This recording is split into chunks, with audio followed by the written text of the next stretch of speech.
Hi everyone, coming to you again from Gringo's Garage, where we're trying to show you guys some inexpensive ways of making expensive gear. Tonight we're going to show you how to make your own Kokanee releases, and it's a great technique, really inexpensive. But first let's look at what we're replacing. So what I've got here is a Scotty's clip, and it's my own cabling, but then we've got a stacker clip on this end. These run in the stores, these clips, probably nowadays anywhere from $6 to $10 depending on where you're doing your shopping. Well, you know, you don't have to spend that kind of money. What I've got here is a clip that came off of a sock hanger. You can go on eBay and you can do a search for sock hangers. You'll pull up a page where you can buy these little guys. They cost about $8 and you'll get about 20 of these clips. So that drops the price down to what, 40 cents a clip, thereabouts. The pressure on this clip is perfect for a kokanee or a rainbow release when you're trolling on a lake. So, like the way it's set up right here, the inside of this release, it's kind of, you won't really be able to see it, but it's got little rough edges. We don't want to use those. That's going to fray your line and you're going to lose your fish. So what I do is I've found a really super thin, it's actually the remains of a tong for walking, and it's probably about a 1/16 inch wide. It's a kind of a foam, and it works perfect with these releases. So I've cut out 2 circular pieces. They don't have to be perfect. The fish don't care. The only thing it's going to do is hold the line. So we take our little sock clip, and we take our glue gun, our handy dandy glue gun. We're going to squirt some glue on one side. We're going to squirt some glue on the other inside, just cover the whole thing. Set that aside. Now we're going to take the 2 little round pieces that we cut out, and we're going to stick those right in here.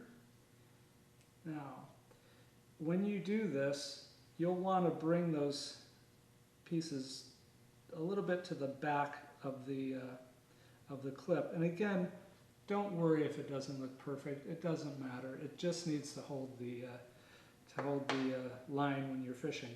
I like to take a little clamp and I'll put that clamp to the front, because if you don't do that, what's going to happen is the rubber is going to, or the foam is going to glue onto the back end but not the front end. But with this clamp in place, it'll all form down on top of it and it'll make a nice little clamp. Here's a slight variation. I got these clamps over at Home Depot, and I took the replacement rings, you know, for Scotty's, and I glued those on. Same theory, and it works the same way. That's going to hold your line just fine. When you're done and you have these all ready to go, you can take a piece of old stainless steel cable, and you can run that through like so. Take you a little crimping piece. Gonna run that all the way down to the end here. Slide that in, and just take your pliers and give that a good squeeze. And I would probably actually use 2 crimps just for a little added security. And then on this working end, we can do the same thing. We could crimp in another stacking clip, or you could put in a large clip like so and do that. And by the way, this is something that Gringo Pescador showed me just a few minutes ago. What he's done with his downrigger releases is, instead of using cable, which can crimp and rust and kind of corrode, he's taken line trimmer, and the size on this is 0.08 diameter. And so he's got a crimp here. So he's crimped it off here, and then he's goes to this end and has his clip on this side with another crimp. So again, these are just ways that you can make stuff that doesn't have to look perfect for the fish. It just has to be functional. When this is dry, it's going to work perfect. You can put that line in there when you're trolling.